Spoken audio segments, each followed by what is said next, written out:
माता की, भारत माता की, वंदे वंदे इंकलाब। मंच पे विराजमान मेरे प्यारे गुरुजन एवं गांव में बाहर से पधारे हुए सभी अतिथिगणों को मैं कोटि कोटि प्रणाम करता हूँ। इस मंच के सभागार में बैठे हुए नन्हे मुन्ने बालक और बालिकाओं को उनके लक्ष्य व मंजिल पाने का आशीर्वाद भी प्रदान करता हूँ।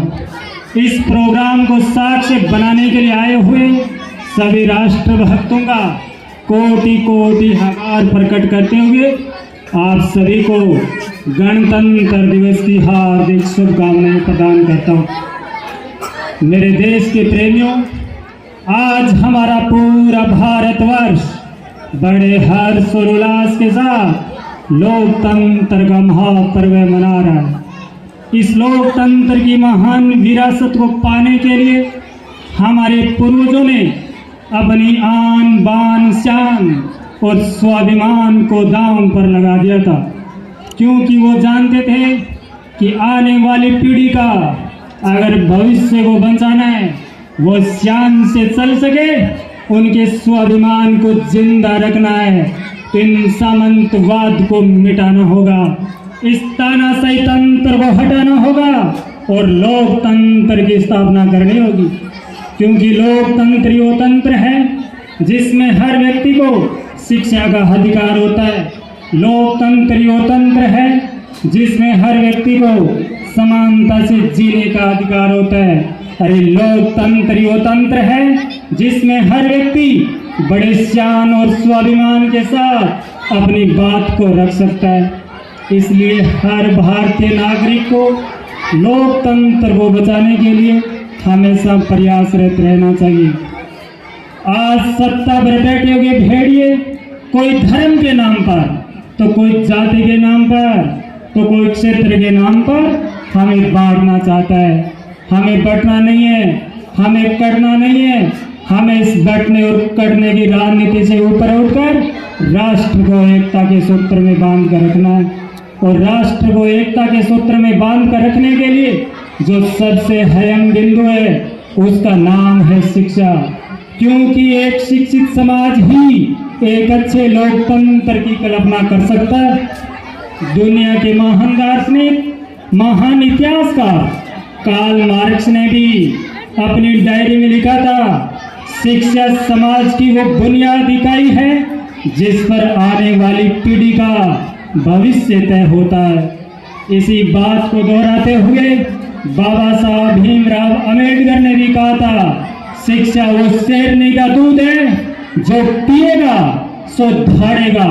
और आज ये प्रकाश हिंदुस्तानी आपसे कह रहा है कि अगर शिक्षा के साथ साथ अगर कला और संस्कृति को और जोर दिया जाए तो वो दूध अमृत बन जाता है और उसी अमृत की धारा से एक विकासशील समाज को सींचकर एक विकसित समाज बनाया जा सकता है। आज हमारी विद्यालय के अंदर हम लोगों ने शिक्षा के साथ साथ कला और संस्कृति पर ध्यान दिया। हमारे गुरुजनों ने कला के आधार पर इन बच्चों के हुनर को तराशने का भरपूर प्रयास किया। उसका परिणाम क्या हुआ पता है? पूरे राजस्थान में सरिता सारण, नीलम सारण और अनु सारण ने चूरू जिले के नाम का डंका बजा दिया। उन्होंने ये बता दिया कि हम उस कामासर की पावन धरती से आते हैं जिस धरती पर हर माँ की कोख से पैदा होने वाला माँ भारती की रक्षा करने के लिए फौजी बनने का सपना देखता है। हमारी तो मिट्टी की तासीर ऐसी है जिसके रज रज में, कण कण में देशभक्ति बसती है। और आज टाबरारी मुखरी लाली न देख हिवड़े मेड़ो लाग रहे है कि अब नेशनल स्तर की टूर को न्या। आज इन गुरुजनों के अथक प्रयासों से और विशेषकर नवजोत जी सर के विशिष्ट प्रयासों के द्वारा ही पिछली बार हमारे इस विद्यालय को जिला स्तरीय मैच करवाने का सौभाग्य प्राप्त हुआ था। ये बड़ी मेहनत और लगन का ही परिणाम है। मैं आप सभी से अनुरोध करता हूं कि एक बार जोरदार ताली की गड़गड़ाहट के साथ इन समस्त गुरुजनों का आभार प्रकट किया जाए। मेरे दोस्त, जब पिछली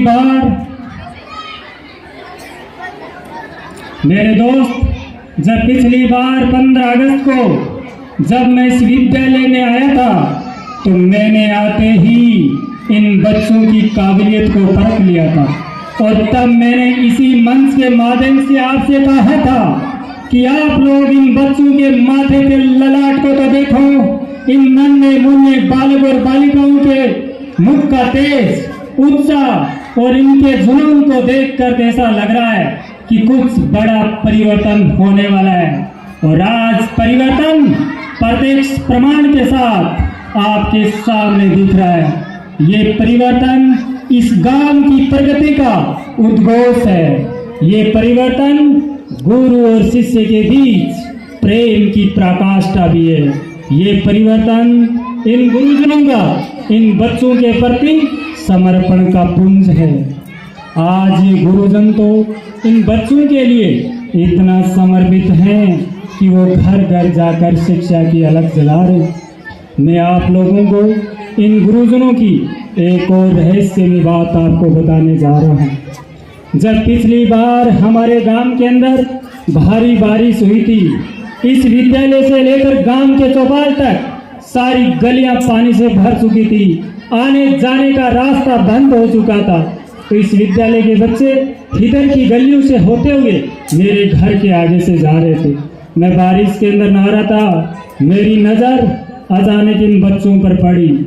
मैंने देखा छोटे छोटे मासूम बच्चे उस टिमटिमाती हुई बारिश के अंदर अपने घर की तरफ जा रहे हैं। मैंने सोचा विद्यालय की छुट्टी का टाइम हो चुका है और सारी गलियां पानी से भरी हुई हैं, तो घर वालों को बच्चों को लेने के लिए विद्यालय तक आना चाहिए था। मैं ये सोचते सोचते उन बच्चों के पीछे पीछे गांव की उगाड़ की तरफ निकल पड़ा। मेरे ग्रामवासियों, जब मैं गांव के चौपाल में पहुंचा तो मैंने एक अद्भुत दृश्य देखा। मैं देख पा रहा था कि जिस तरह से पानी के भाव का कटाव आ रहा था, उस मेड़ के ऊपर ये गुरुजन अपने शिष्यों की रक्षा करने के लिए तैनात खड़े थे। उन छोटे छोटे मासूम बच्चों को बड़े हंसते और मुस्कुराते चेहरे के साथ किसी को कंधे पर बैठाकर, तो किसी को गोदी में लेकर, तो किसी को अंगुली पकड़ाकर उस पानी के मंजर से पार करवा रहे थे। जब मैंने गुरु और शिष्य के बीच ऐसे अद्भुत प्रेम के दृश्य को देखा तो मेरा हृदय पूरी तरह से गदगद हो गया। मैं पूरी तरह से भावुक हो चुका था और तब मुझे ये ज्ञान हुआ कि हमारे सनातन धर्म के शास्त्रों में गुरु की इतनी महिमा क्यों गाई गई है। हमारे शास्त्रों में क्यों लिखा गया, गुरु रे ब्रह्मा गुरु रे विष्णु गुरु रे देवादिदेव महेश्वराय, गुरु है साक्षात पार ब्रह्म तस्मै ही श्री ही गुरुवे नमः। भगवान ने कहा, पागल, पहले गुरु के पांव पड़, अगर ये नहीं होते तो मैं कदापि नहीं मिलता। कहने का अर्थ है गुरु के अंदर वो सामर्थ्य है जो परम पिता परमात्मा से मिला सकता है, तो इन साधारण संसार के परमार्थ करने का सामर्थ्य तो प्रदान कर ही सकता है। आज ये बच्चे धन्य हैं जिनको इन जैसे गुरुवर मिले। आज ये गांव धन्य है जिस धरा पर इन जैसे महात्माओं का आवागमन हुआ है।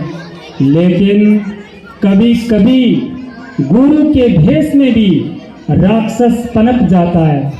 दानव का रूप धारण करके इन बहन बेटियों की जिंदगी के साथ कोई भी खिलवाड़ करने की कोशिश करेगा, उसको कड़ी से कड़ी सजा दी जाएगी।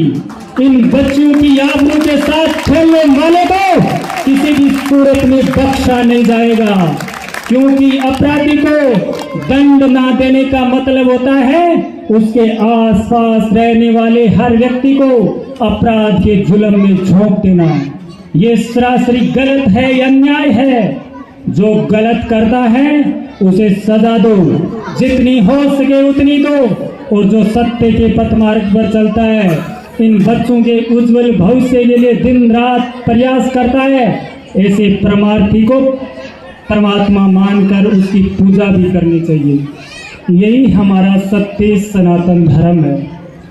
श्रीमद् भगवत गीता में भगवान श्री कृष्ण ने अर्जुन को संदेश देते हुए कहा था, कुतस्त्वा कस्मलमीदं विस्मे समुपस्थितमय अनार्य जुष्टम सर्वगम एकीरुति कर्म अर्जुन। हे अर्जुन, ऐसा कर्म कभी मत करना, ऐसा काम कभी मत करना जिससे तुम्हारे कीर्ति का विनाश हो जाए, विध्वंस हो जाए।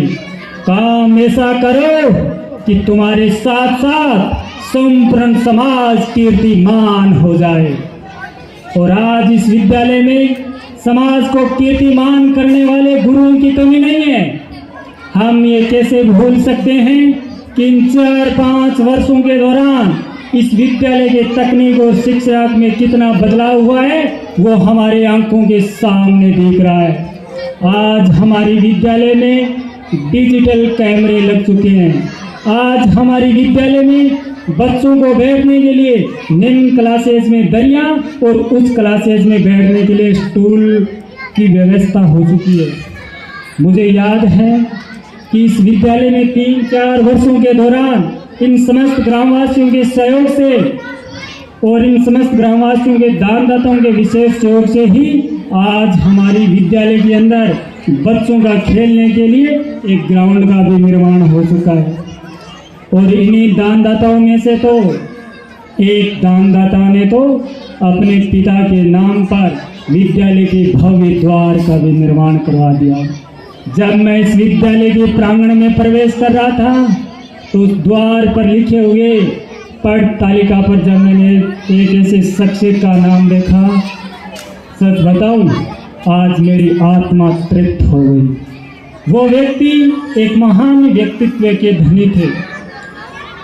आज हमारे विद्यालय के अंदर इन गुरुजनों के विशेष प्रयास और अथक प्रयासों के द्वारा ही 11वीं और 12वीं क्लास में डिजिटल स्मार्ट बोर्ड लग चुके हैं। और हम चाहते हैं कि 9th और 10th क्लास के लिए और 2 डिजिटल स्मार्ट बोर्ड की जल्द ही व्यवस्था हो जाए, क्योंकि हमारा ध्येय है हम इस विद्यालय को राजस्थान की सबसे पहली डिजिटल सरकारी विद्यालय बनाने जा रहे हैं। कौन कौन चाहता है कि जिन सपनों को आप पूरा नहीं कर पाए, आपकी संतानें उन सपनों को साकार कर सके। इस विद्यालय का विकास सिर्फ इस विद्यालय का विकास नहीं है, इस विद्यालय के विकास का मतलब है इन बच्चों के भविष्य का निर्माण, और इन्हीं बच्चों का भविष्य का निर्माण सीधा इस गांव के विकास से होते हुए एक नए राष्ट्र का निर्माण करता है। हमारा ध्येय, हमारा लक्ष्य एक उच्च कोटि के राष्ट्र को बनाना है। इन्हीं शब्दों के साथ मैं अपनी बात को विराम देता हूँ और आप सभी को पुनः गणतंत्र दिवस की हार्दिक शुभकामनाएं प्रदान करता हूँ। जय हिंद, जय भारत।